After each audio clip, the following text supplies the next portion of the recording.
Estamos de volta aqui no Cine Destilado, no nosso segundo bloco. Cine Destilado toda segunda-feira aqui na Rádio Geek, às 17 horas, ao vivo, comigo, James Salinas, e com a Babi Mascarenhas. Nós falamos no nosso primeiro bloco do Exterminador do Futuro, Destino Sombrio. Demos os nossos pitacos sobre a franquia, os nossos pitacos sobre essa sequência que apareceu aí muitos anos depois do original, né, que foi lançado em 84.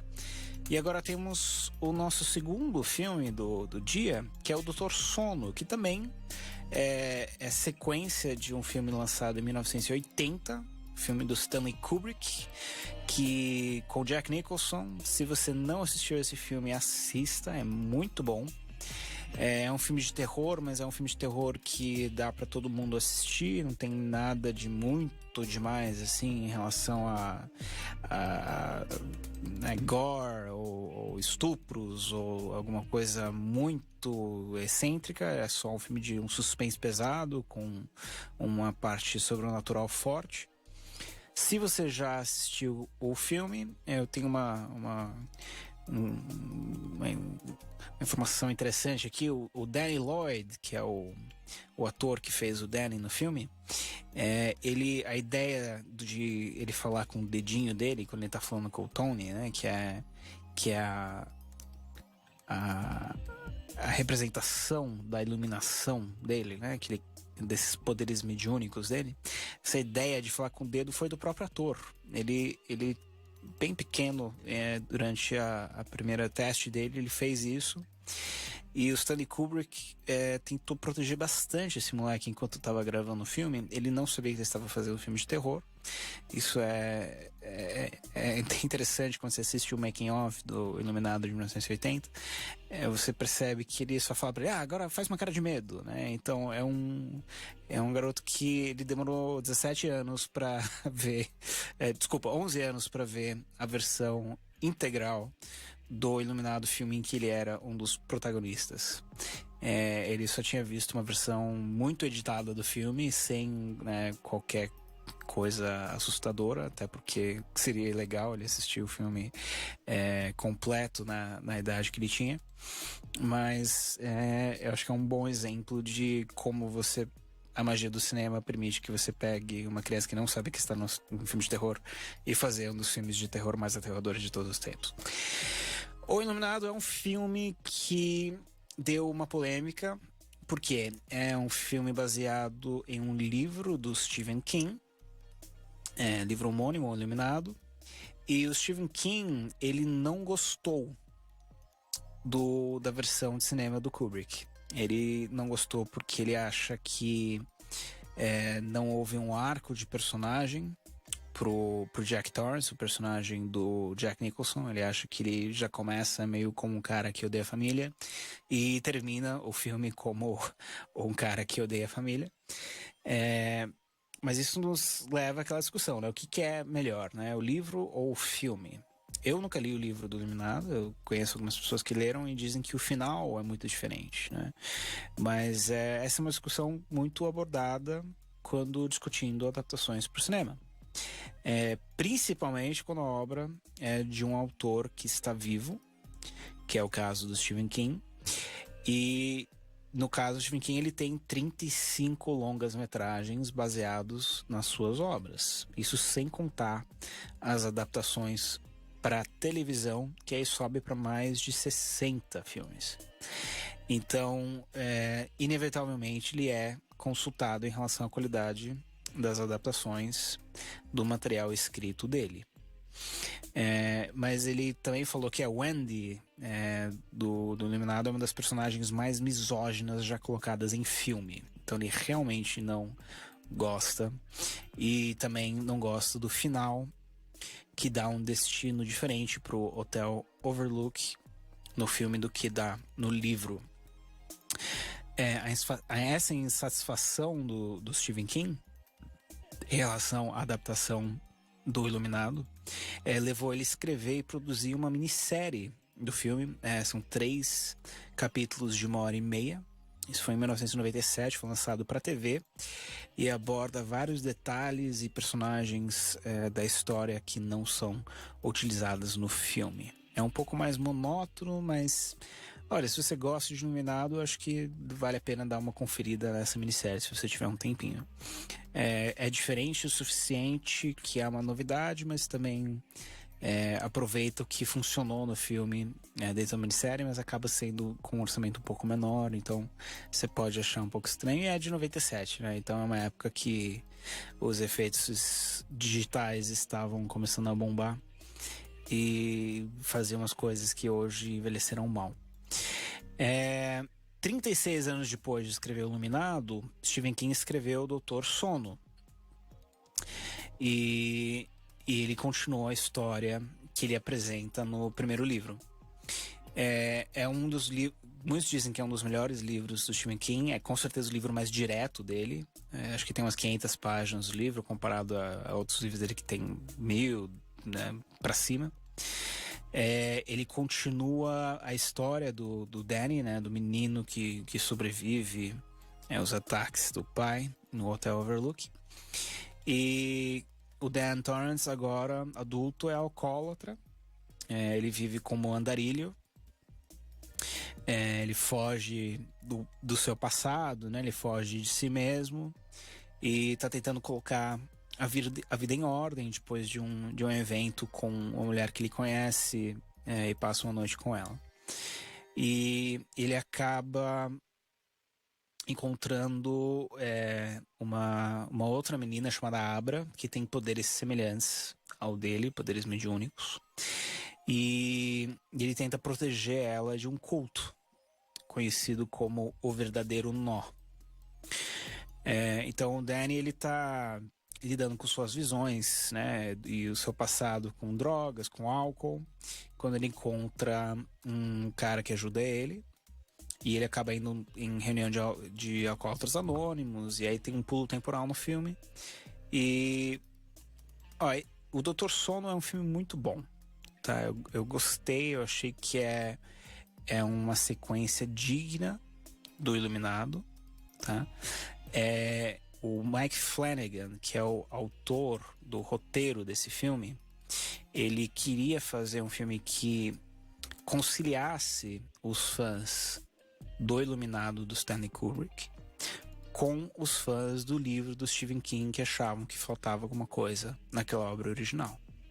Então ele escreveu um roteiro já pensando em como que ele poderia fazer vários tributos ao Hotel Overlook e tributos principalmente enquadramentos e cenas específicas do filme, né? Então, o Dr. Sono, ele abre com o tapete do Hotel Overlook, que virou até um símbolo de cultura pop, né? Depende do lugar que você entra, você vê até o tapetinho lá na sala de cinema das pessoas.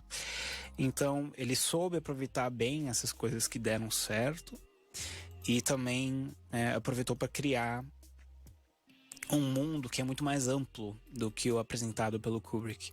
Então, da mesma forma que Iluminado é um filme extremamente claustrofóbico, que são 3 pessoas presas dentro de um hotel no meio da neve, e ele vai crescendo o terror em cima dessa premissa, o Dr. Sono é o oposto. É tão grande, é tão espalhado através de territórios imensos, tem tantos personagens, ele te dá um mundo em que existem interações muito complexas entre as pessoas. E isso acaba dando um frescor que como eu estava falando no primeiro, né, o Exterminador do Futuro não tinha. Em vez de você ficar só rebatendo a mesma coisa, ele te dá o suficiente para ter aquela nostalgia de você estar assistindo uma sequência do Iluminado, mas ele acrescenta informações e personagens novos suficientes para que você possa curtir. Então ele faz uma adaptação rígida, né, do livro do Stephen King, do Doutor Sono, mas ele também não esquece de fazer tributos e deixar a nostalgia merecida do Iluminado. Então, por 40 minutos do filme, esse filme tem 2 horas e 33 minutos, o alcoolismo do Danny é o assunto principal. Então, é uma construção de personagem muito boa, rende uns diálogos extremamente interessantes, mas também deixa o filme um pouco mais arrastado, né? Você imagina que é um pouco mais drama do que terror, né? Mas também depende do que te assusta, né? Eu tenho medo de alcoolismo, então vou até tomar uma dose de whisky enquanto eu falo que eu tenho medo do alcoolismo, mas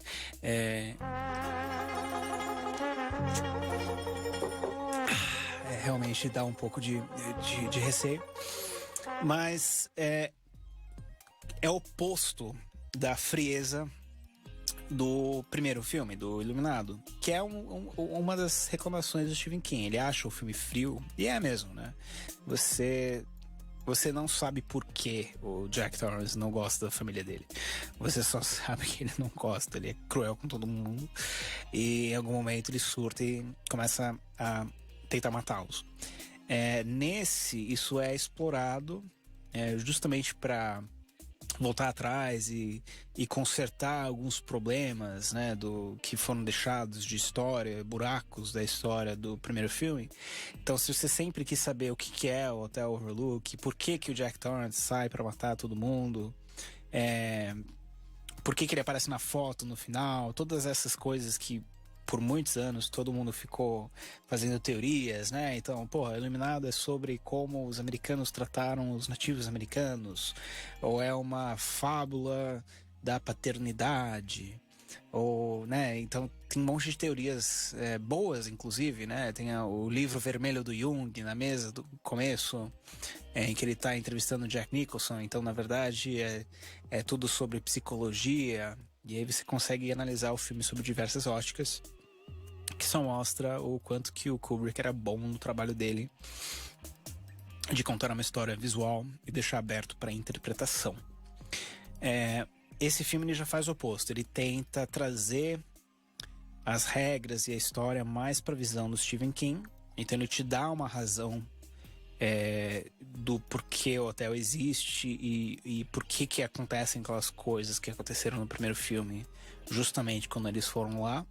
É legal, eu gostei, pelo menos eu achei que acrescentou ao primeiro filme. Eu vou até assistir novamente o Iluminado depois de ter visto essa sequência. Eu acho que eu vou curtir mais, entendendo um pouco essas ideias que deram origem.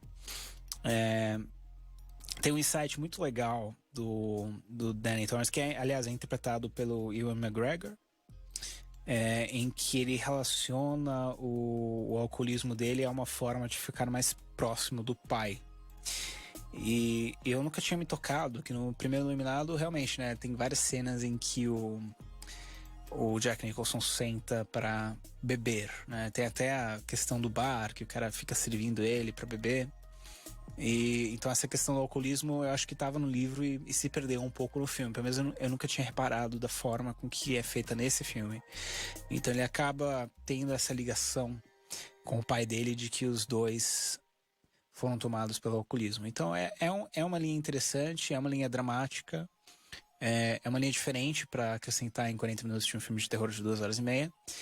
E na hora que eu tava assistindo o filme, eu fiquei um pouco assim, achando que tava um pouco arrastado, um pouco demorado. Mas na hora que eu saí do cinema e comecei a pensar, eu vi, é isso que é uma construção de personagem bacana. O Danny usa seus poderes mediúnicos no Dr. Sono de uma forma muito interessante, muito tocante, muito humana. O nome do filme Dr. Sono é em relação à forma com que ele faz isso. É a melhor parte do filme, são 10 minutos aí que é puro ouro cinematográfico, é de uma humanidade incrível. Mas o resto do filme são vampiros ciganos médiums. E se isso parece estranho, é porque é. Mas também é muito diferente, muito interessante. Então, eles têm uma trupe de ciganos, que é o Nó, que eu falei, que é liderado pela Rosie Hatt, que é interpretada pela Rebecca Ferguson, do Missão Impossível Protocolo Fantasma. Acho que ela fez o Life também. E ela tá caçando crianças que têm esses poderes, né, essa iluminação, que aqui no filme começa a ser chamado de mágica mesmo, ou de a própria menina Abra, ela fala, você é mágico como eu, né? É o novo Shining que eles estão dando o nome.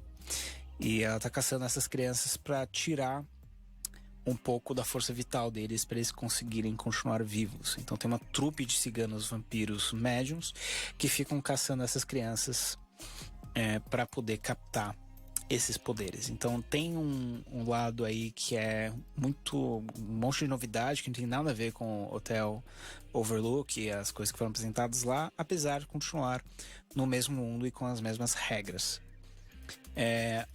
A Abra, que é essa menina nova que tem os mesmos poderes do Danny, é interpretada pela novata Kylie Curran, que ela tem 13 anos, mas atua super bem essa menina.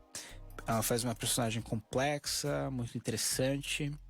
Ela segue essa linha nova hollywoodiana de fazer personagens infantis um pouco mais espertos, um pouco mais independentes.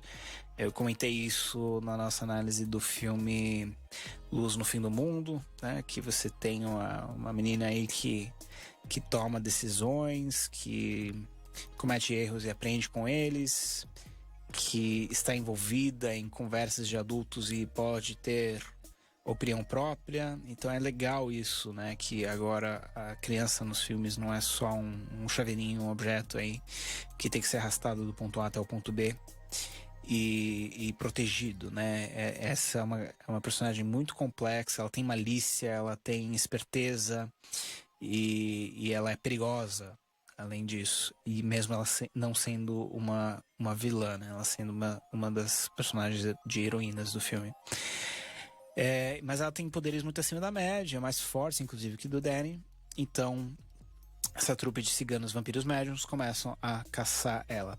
É interessante também a forma com que eles fazem que cada membro da trupe tem um poder próprio.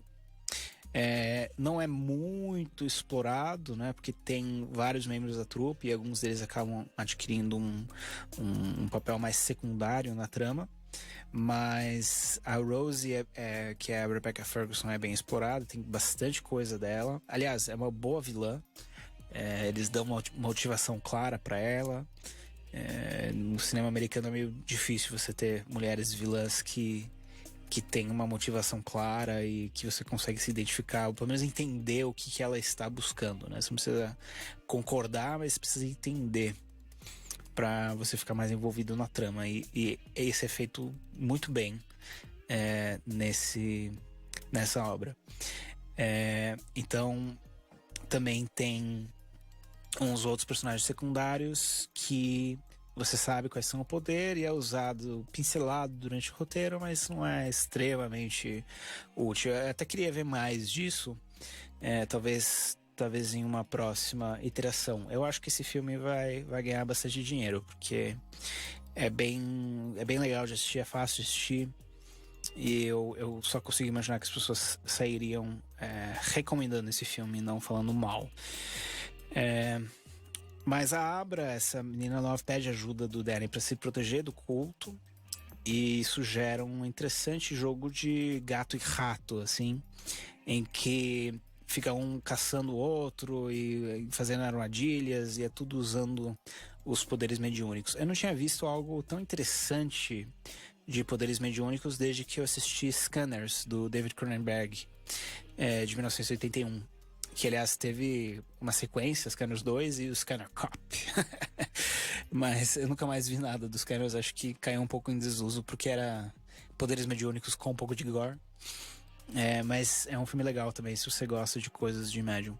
Eu tenho um amigo meu que foi comigo assistir esse Dr. Sono, ele reconheceu várias coisas espíritas. Eu não sei muito sobre espiritismo, e eu não sei se o Stephen King é espírita, mas ele tinha tanta coisa pra falar no final que eu acabei até perdendo um pouco o fio da meada.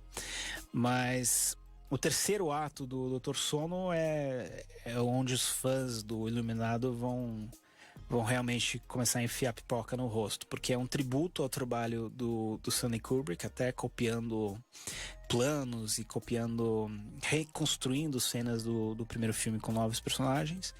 E é um tributo ao trabalho do Stephen King, porque acrescenta a mitologia do Hotel Overlook, explica vários furos de história que tem no primeiro O Iluminado, que são coisas do livro que não chegaram no filme, e também volta atrás e corrige mesmo algumas coisas que não foram exploradas. Então, para quem é fã do livro, você finalmente vai ter aquele final tão desejado e um mais foco em espíritos, né? E mitologia dos livros do que só em terror propriamente dito de caçar alguém com machado. Tem bastante coisa de trilha sonora do filme original, então aquele Dias Irae, né? Tan, tan, tan, tan, tan, tan, tan, tan, tan. Todo mundo lembra dessa cena como abertura do Iluminado, mas é um trecho de uma música chamada Dias Irae, que é uma das músicas mais antigas na história da humanidade que temos escrita. E essa música está presente em centenas de filmes de terror. Depois você começa a perceber, você ouve em tudo aquele pam, pam, pam, pam, pam, pam, pam. É que nem o grito de Wilhelm, né? O grito de Wilhelm era um grito de um filme de faroeste, em que um cara estava sendo comido por um crocodilo, e aí usou e virou meio que uma piada em sonoplastia de colocar sempre o mesmo som do cara sendo comido em vários filmes. Todos os filmes do Quentin Tarantino, exatamente esse. Todos os filmes do Quentin Tarantino tem alguém morrendo com esse som. Dependendo do filme, tem até mais de um. Então, o Dias Irae é o Wilhelm Scream da trilha sonora, né? Ele aparece em diversos momentos. Às vezes ele é colocado só em um momento, assim, só como um tributo, e às vezes no caso do Iluminado, a base da trilha sonora. Alguns personagens do filme original voltam, tá? Tem um começo do filme que é pouco depois, mesma estrutura do Exterminador do Futuro, né? Um pouco depois do final do Iluminado. Só que em vez de reconstruir digitalmente, eles contrataram mesmo atores novos que lembram os personagens do primeiro filme.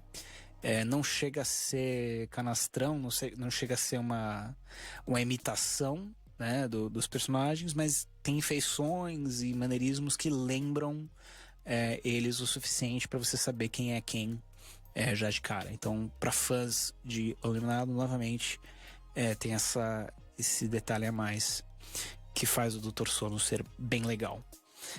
Tem até o endereço da casa onde a Abra mora, é 1980, fazendo menção ao lançamento do filme clássico do Kubrick. Então, ao escrever o Dr. Sono, o diretor, né, o Mike Flanagan, ele fez até Maldição na Mansão Hill, que tá no Netflix, que é bom, inclusive é uma série curta, mas boa, de terror. Ele fez um filme de terror chamado Óculos também, que é muito legal. Mas o Mike Flanagan, ele meio que assumiu a responsabilidade de agradar dois tipos de público. Tanto fã do Stephen King quanto fã do Stanley Kubrick. A boa notícia é que tanto o Stephen King foi assistir o filme, a família de Kubrick também, os dois gostaram do Dr. Sono, o que só reforça que o Flanagan teve um trabalho cuidadoso ao criar essa adaptação. Apesar de não ser tão aterrador quanto o predecessor, este parece ser uma progressão natural para a história. Ele arrepia o filme inteiro, apesar de não assustar, o que eu não considero uma coisa ruim. Tem um outro filme aí que vai sair dia 2 de janeiro só, aqui no Brasil, que é o Farol. Vou fazer um programa inteiro dedicado a ele, porque vai valer a pena. Eu acho que esse filme vai até pro Oscar, vou dar essa previsão desde já, que é um filme independente aí do mesmo diretor do A Bruxa, o Robert Eggers. Filme incrível, Só não vou falar dele agora porque a data de lançamento dele tá lá pra frente aqui no Brasil. Eu não quero queimar o cartucho antes da hora, mas vai ser bem legal. Mas agora esqueci porque eu tava falando dele. Que parece uma progressão natural da história, focando em arrepiar ao invés de assustar. Então tem um arrepio, você se sente desconfortável o filme inteiro, apesar de você não pular na cadeira. O Sr. Flanagan, ele usa uma direção bastante moderna, diferente do Kubrick. Ele não foca tanto em longos planos ou em criar tensão. Ele é muito de mostrar o que acontece e seguir os personagens, mas ele consegue manter interesse nos diferentes personagens do filme todo. Você sabe coisas sobre como que o personagem reage e o que ele tá sentindo em cada momento, que é muito legal no filme de 2h30. Ele tem um orçamento generoso, que dá um acabamento bacana pro Dr. Sono, que faz jus ao Iluminado.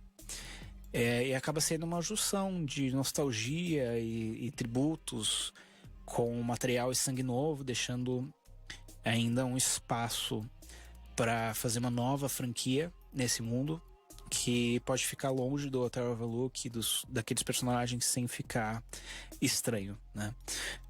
Sem você sentir falta. Tá encerrado agora o arco do Hotel Overlook e não precisa nunca mais aparecer aquele tapete. E eu acho que se esse filme fizer sucesso, vai estabelecer os alicerces para uma nova franquia. Vai abrir espaço para novos filmes. Eu até assistiria uma série de televisão com base nessa história e personagens. Esse filme estreia dia 7 de novembro. Eu recomendo bastante.